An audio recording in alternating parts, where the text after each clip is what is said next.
You like me. You really like me.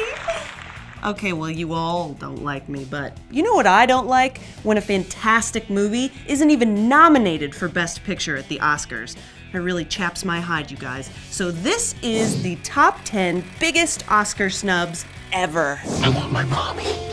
This is sort of warped. Kicking off the list at number 10 is Eternal Sunshine of the Spotless Mind. This movie showed us that Jim Carrey could do more than just make us laugh, and that French directors can do more than just film people on motorcycles in black and white. Is there any risk of brain damage? Technically, the procedure is brain damage, but it's on a par with a night of heavy drinking. Nothing you'll miss. It's a love story set in a science fiction world with drama and Mark Ruffalo dancing in his undies.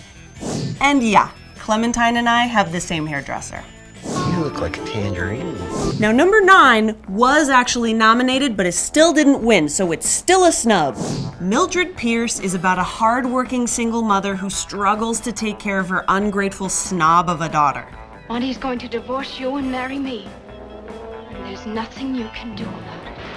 You would think the Academy would relate to that plot, but they identified more with The Lost Weekend about alcoholics who sell their typewriters to get whiskey. At least Joan Crawford won Best Actress. Number 8 is a movie that I still don't exactly understand, but I get closer every day. Donnie Darko is a complex layering of the pain of adolescence with time travel and scary rabbits. Has he ever told you about his friend Frank, the giant bunny rabbit? The what? It's unique, dark, and one of the best movies about high school ever. I'm reading. Get out of my room. Donnie Darko got no love from the Academy at all whatsoever. That's because they have no commitment to sparkle motion. Number 7 is a movie that changed filmmaking forever, but when we wanted it to win Best Picture, the Academy got all Hal on us. 2001: A Space Odyssey is a masterpiece that teaches us how brutal monkeys and robots are. But Stanley Kubrick, one of history's greatest filmmakers, never won a Best Picture or a Best Director Oscar. Lolita, The Shining, Dr. Strangelove, Barry Lyndon. Come on, Academy, this is bogus. And speaking of directors that went largely unrecognized by the Academy, does this give you a little hint? Number 6 is Psycho, directed by Alfred Hitchcock, although we can also add Vertigo, The Birds, Rear Window, and North by Northwest. But Psycho is so haunting that not only have we remade it, but we're making movies about the making of it. She just goes a little mad sometimes. It shouldn't surprise you that my favorite character from number 5 is Mr. Pink. Here are your names. Mr. White, Mr. Blonde, Mr. Pink. Why am I Mr. Pink? Reservoir Dogs was Quentin Tarantino's first movie, and it's so packed full of fun, QT trademarks. If they hadn't done what I told them not to do, they'd still be alive. That he doesn't even have to show you the actual heist to make it more exciting. It wasn't nominated for Best Picture, but Pulp Fiction was in 1994, and it lost to Forrest Gump. Mama said life was like a box of cut-off ears, Quentin. When you open the trunk, you never know what you're gonna get. Hell no, we won't go to the Oscars, because we weren't invited.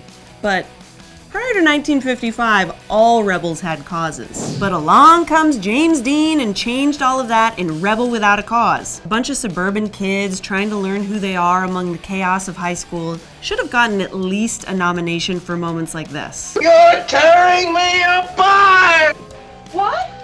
You say one thing, he says another, and everybody changes back again! But no, the Oscar went to Marty that year. A movie that had a real lack of sexy young people kissing. Go figure.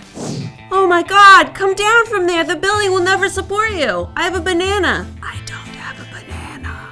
The 1933 King Kong has romance, adventure, great effects, and a few remakes to give it street cred. Kong, the eighth wonder of the world! Although the Academy was only 6 years old when this movie was released, they still completely ignored this movie and gave awards to other films that everyone's forgotten, unlike our big sensitive monkey friend. That is totally bananas.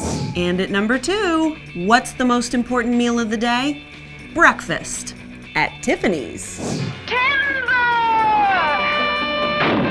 Holly Golightly gets the number 2 spot because her film about the wild socialite being tamed by love only won Oscars for score and song. Was it shunned because the Academy thought this was just a movie about a lost cat? Or because Mickey Rooney could never pass for Asian?